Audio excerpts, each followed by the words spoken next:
Whoa. Women and men. You got a new one. Whoa! The time has come. Whoa. You close the book on the Middle Ages Yay! and begin That's like a whole new different screen. I've never That's seen like a that. whole lot of. Renaissance. begin what? The Renaissance. Ah. Okay. Even Was better! this like homework to check those? That's what I did on Friday. Yeah, what are we doing on Friday? I don't feel very Reading good. Macbeth. Great! I get to read by myself. Macbeth? How is she? Thought we already read Macbeth. We read Beowulf. Nope, remember that. Evan, are you sweaty? Okay. That wasn't me. I was ready for it. Evan peed. Oh, Touch it! Oh my god. They got Hey, Kyle, Sweating? I don't you think put so. Chaucer on the That's G. Liquid awesome. H.G. It's so hot down Pirate's there. Tale. Don't put English It in. makes do. Only capitalize T. And then the Canterbury Tale. Yes. What is like that? Like Okay. P, C, and T are. So you probably should Write some notes down. write some notes down. Oh, boy. Renaissance. RENISANCE. R-E-S-P. Actually, that's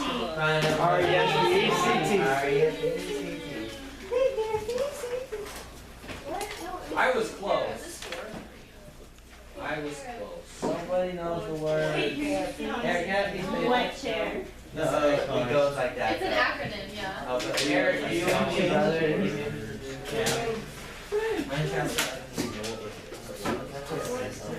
I do too, but I didn't know what that stuff was. British history. Kyle, I bet Megan did.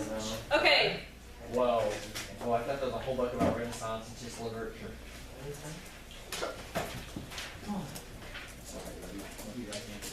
That's how you spell that? That is how you spell Renaissance. I spelled it I would right. spell that way. What are the dates on that? 1485 to 1660. Open up your eyes, you'll see it. 1725 to 1725. I was remembering that. 1730. I remembered right. Nice. Pretty impressive. I'm I don't think she didn't say that. It's like, I'm making sure. I'm like, hey, what's up? Okay. hello. There's the hiccups. Like all other periods of history and literature, when we move from one period to the next, there are always some underlying causes. So what changes in society that propels you from one era to another? death. The Black Death. So remember, the Middle Ages ended because of the Black Death. So remember that the Middle Ages is dominated with that feudal pyramid, the caste system, where people are stuck in a certain level and there's no way to get out. And so the Renaissance begins partially because so many people died between the Black Death and the Crusades and then the 100 Years' War with France, that there were no longer enough people in those lower classes to do all the work that was required, and so they were being forced into roles that came higher in the pyramid, but they weren't allowed any of the benefits that came with it. And so when lower class people feel that they're being taken advantage of, it only goes, for so long until they decide to Change it. revolt and get some kind of social change. So those are some of the causes. Now, prior to the English Renaissance, there was a Renaissance happening in Italy that kind of fueled the English Renaissance. So this word means rebirth. So Renaissance means rebirth.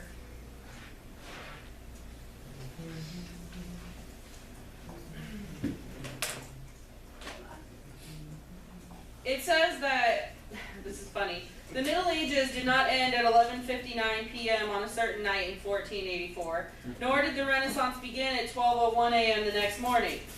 Instead, changes in people's values, beliefs, and behavior occurred gradually, and much that could be called medieval lingered on after the period known as the Middle Ages was past.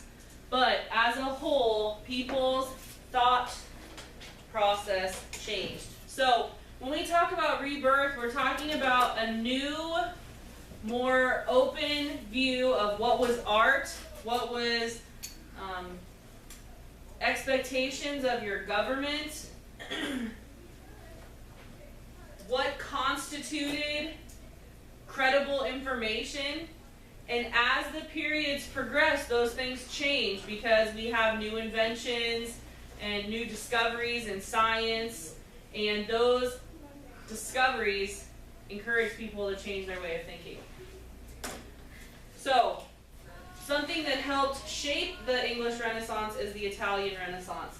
Something that was also integral in the English Renaissance was the invention of the printing press.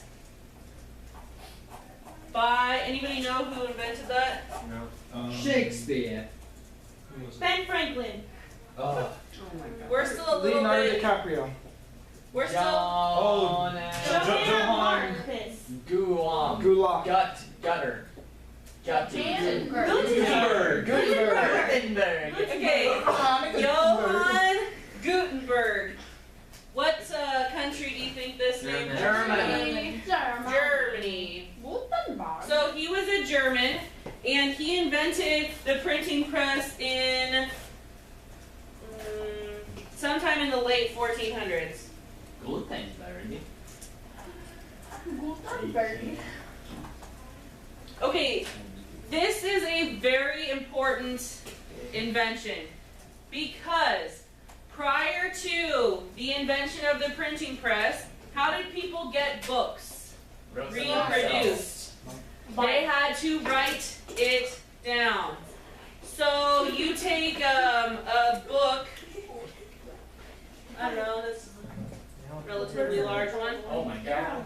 and imagine having to copy down every word from every page, how long it would take. So first of all, there weren't a lot of books in circulation, and the ones that were, did many people own? No, because they were very, very expensive. So, few people owned books. However, with the invention of the printing press, there is now the capability of mass producing books for the first time in history. So, more reading used to be something that only the elite class could do. Beginning with the Renaissance, reading became an activity of everyone. Rich, poor, educated or not, it didn't matter. Now you had the option of having a book in your hand. The printing press was a metal slab, probably about 8.5 by 11 is the size, and it had rows, kind of like a Scrabble board. You know what those little Scrabble trays look like? On this board, and it was like a little shelf, and you hooked the letters on. Okay? So you had to individually go through the page and put the letters in with the space, and once you got the page filled up, you would smear it in ink, and then you could press it. One page at a time. So, it's still not a fast process, We can get a lot of I expected more from you. but way faster than handwriting it.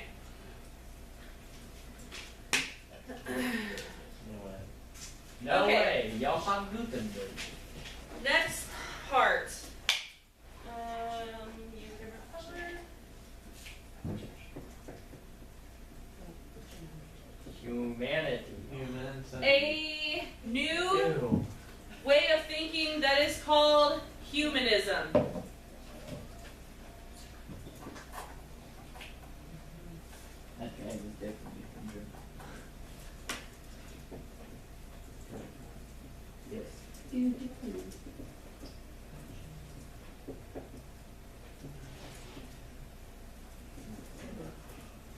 Okay, when we talk about literature, there is a body of work called the classics. We're talking about writing from ancient Greece and other like ancient societies, like the person who wrote Antigone and Oedipus and the other Oedipus, and the Odyssey and the Iliad by Homer. Sophocles, I couldn't think of his name for a second. Okay, these ancient works that rely on what characters as instigators? Greek. The Greek gods and goddesses, or in other cultures, the Norse gods and goddesses. South. So for a while in history, people considered those works to be blasphemous.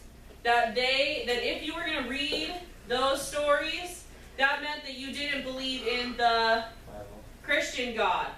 Because how could you have Zeus, who supposedly rules the heavens, and also have God? Because he also rules the heavens. The humanists realized that this whole philosophy behind the classic literature was make-believe that we had to embrace. You're not saying that it's real,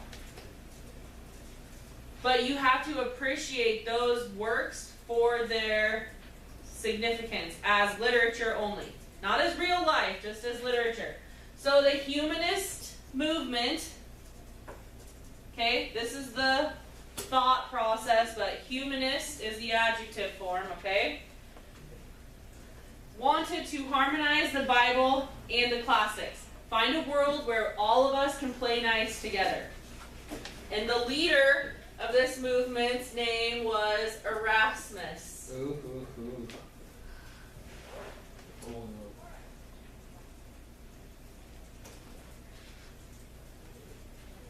Who's the leader of humanism? Humanism.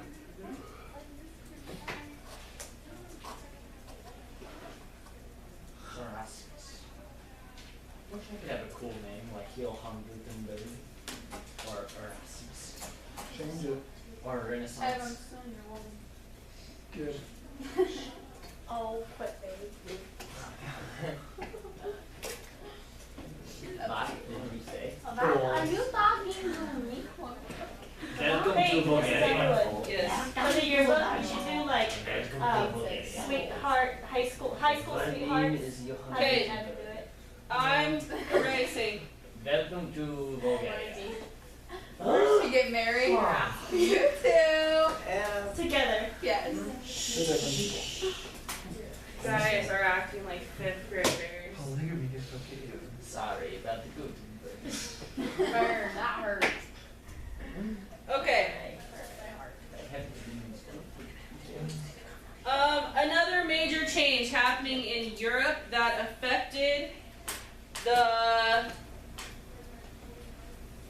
England is the Reformation. And actually, you should probably put this above it. Protestant. Is that right? Yeah. Protestant. Close enough. Protestant. If you're protesting, yes. Okay. Yeah, but it's really hard right now. So, during all of life in Europe before this, remember, just Europe, not talking about Asia, which is like the Middle East, or Africa, which is like part of the Middle East, just Europe. Prior to the 1530s, when this happened, there was one church. What's the church? The Catholic Church, based in Rome, but having influence over Everywhere. all of Europe. Okay, think about the Canterbury Tales. What did we learn through reading that body of literature that would make you think people were sick of the Catholic Church? How people get in the church being greedy. Okay, people in the church had become very Greedy. What else were the people of the church doing? Selling. Being Yeah, simple. they're like fake parties. Using the Okay, they were using the church as an excuse to commit sins while still being a part of the church. And on top of those two things, a lot of people felt that the Catholic faith was too much grandeur. That you shouldn't have to go through all of this ritual stuff just to worship God. Like, I want to go to church and pray and hear God's word, not do the stand up, sit down, fight dance. That was us. Okay? well, So people finally basically had enough. And so in about sure there's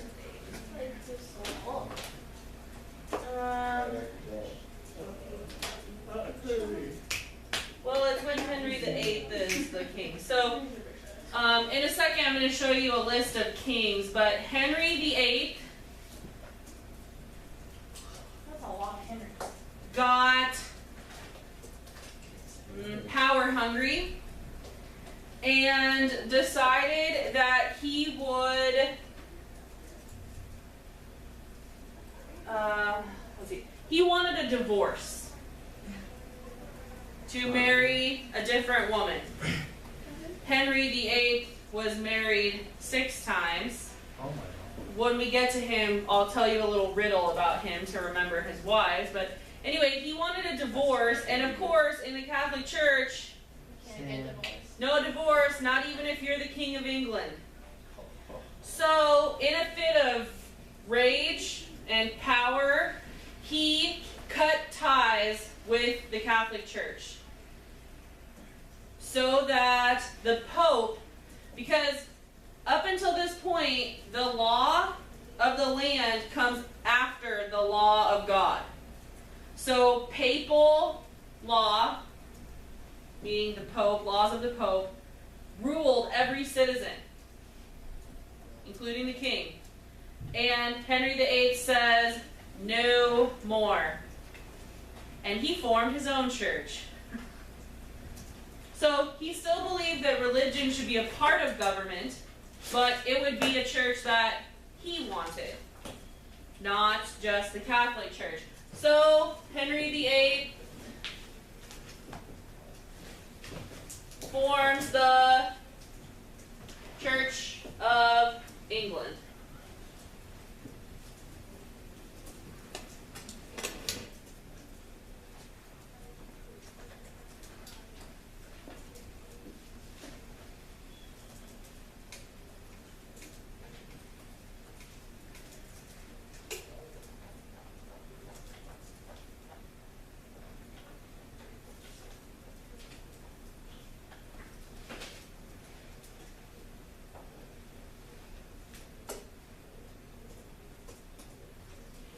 And this church was anybody who's Protestant, which basically means any Christian religion that's not Catholic.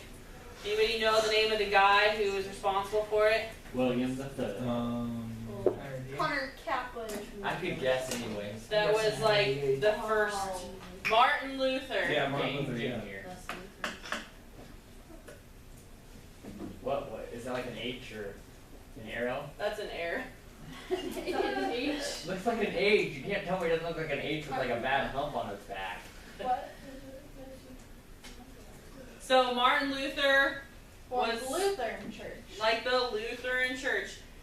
Technically speaking, there are others, but he is kind of like the father of all non-Christian denominations. Lutheranism, Methodism, Evangelism.